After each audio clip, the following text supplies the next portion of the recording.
We're off to Ferrara. Edit and Debbie here. I'm going to stop myself right there, because from that point onwards, all our ideas didn't go as planned. As my boyfriend and I and our friends had all recently watched House with Laughing Windows, we decided to go try visit some filming locations. But because this trip was so impromptu, we didn't do the research that was necessary. Something we discovered that other people had thoroughly done instead. Although this is a relatively unknown Italian movie from 50 years ago, the web is full of people trying to figure out the filming locations, something that proved much harder than expected because of conflicting information, missing information, and a lot of travelling and digging deep. We just had a chocolate snack, a car and a dream. To give you some context, The House with Laughing Windows is a 1976 horror movie set in the rural area of Emilia-Romagna in a small town where our protagonist has been asked to restore a rotting painting.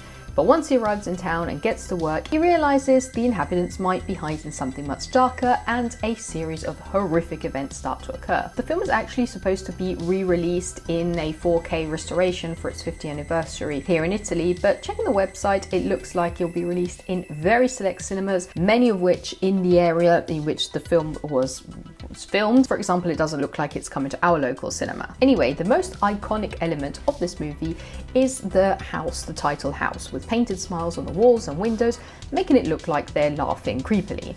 Although, as I mentioned, the building is no longer standing, and while the movie is set around the town of Comacchio, the filming locations were actually spread all over the place, including Bologna, which is basically 100 kilometers in the opposite direction. So once we realized all of this, we decided to keep on with our trip anyway, see whatever we could from the film without going crazy, while adding a few interesting stops along the way. Let's go and get into a different and more suitable car. Già trovato parcheggio.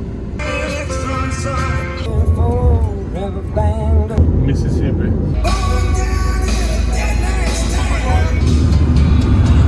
Tresigallio, la città metafisica dipinta da De Chirico. The first stop was the town of Tresigallio, often called the metaphysical city because of its peculiar colour palette, geometric architecture, and overall atmosphere. It felt nearly like stepping into a Wes Anderson set. In reality, the town has also a negative connotation, something we realised later speaking to locals from nearby towns. As it's closely associated with fascism, it was basically rebuilt during the 30s, like other foundation cities, to showcase fascist ideals through planned architecture. So its legacy is debated, but many of its buildings are also valued as important examples of 20th century architecture. To be honest, we visited in sweltering heat. Most of the town centre was occupied by a local fair, so we couldn't even physically access buildings or even see them from a distance. The building I was interested in was covered in scaffolding, so we got back into the car and headed to our next stop. The next stop was Gherardi, which is literally 2 roads rather than a town, a place completely frozen in time, lost in the middle of the endless flatlands of northern Italy.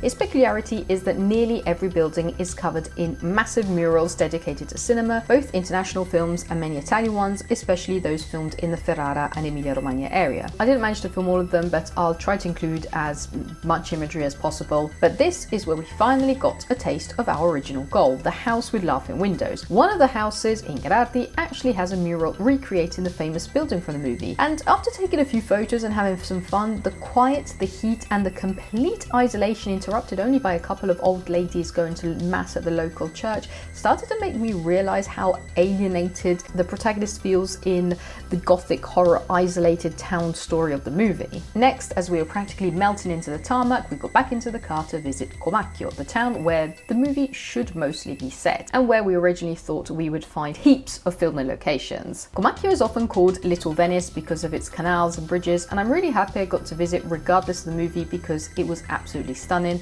I'll definitely have to return as we had a very tight schedule. We were only able to be there for not even a couple of hours, and because it was a summer Sunday afternoon, nearly every business was closed. We did get to see one confirmed filming location, this archway, as well as the canals featured throughout the movie, including the opening scene where the protagonist first arrives in town by boat. At this point we were so hot, we asked the locals and got directions to go to the seaside. We got back into the car for our final stop, Porto Garibaldi. By the way, we spent the whole day calling every single place we visited with the wrong name because of all the stops we were doing, and the four of us just kept on throwing out every possible name. So Porto Garibaldi became Porto Grimaldi, Porto Gruaro. Porto Garibaldi is one of the many seaside towns. You'll find one after another along the hundreds of eastern Italian coastline. Obviously, because of how enclosed the Adriatic Sea is and because these beaches get so crowded, they're not like Sardinian or Sicilian beaches or anything outside the Adriatic, but they're known for providing endless summer entertainment, cafes, ice cream shops, pizzerias, restaurants, to the point where you don't even know what to choose. We were actually hoping to try eel, as many of the locals said it's their typical fish, but we were also immediately warned about steep prices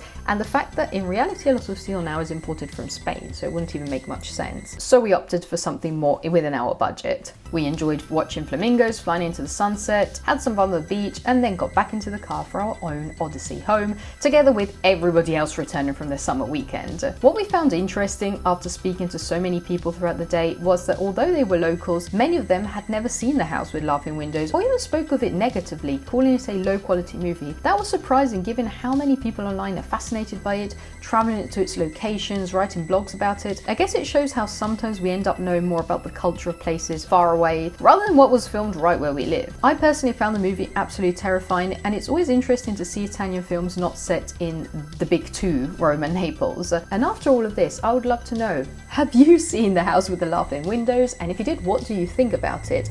And if you haven't seen it, does it sound like something interesting? Let me know everything with a comment down below. I hope you enjoyed this video. If you did, feel free to subscribe, and I'll see you in the next one. Bye.